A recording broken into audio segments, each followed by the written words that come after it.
Hello friends and welcome back to my channel. We've all gone through the terror and embarrassment when we drink something and our lipstick stain is left on the glass. How embarrassing, isn't it? But don't worry, this lipstick hack will change your life forever.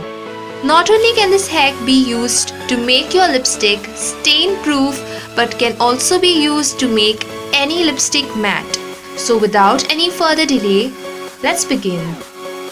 For this trick, you'll need talcum powder, tissue paper, and of course your favorite lipstick.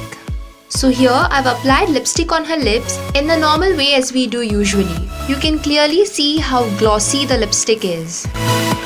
Then place the tissue over your lips like so. Then comes the main part. Take generous amount of the talcum powder and using your fingers, pat it onto your lips evenly like so. Make sure you take a good large quantity of the powder or else the trick won't work. If you're doing this yourself, hold the tissue with one hand and pat the powder onto your lips with the other.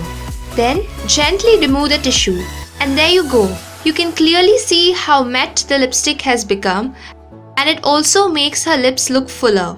Here's a before and after picture. And now it's time to put the hack to test. The stain check. And voila! Your lipstick is now stain free and hence embarrassment free. I hope you liked the video guys. If so, please give it a thumbs up. Share your comments. Also, please don't forget to subscribe to my channel. Hit on the bell icon so that you don't miss out on any such amazing videos. See you in the next video. Till then, bye.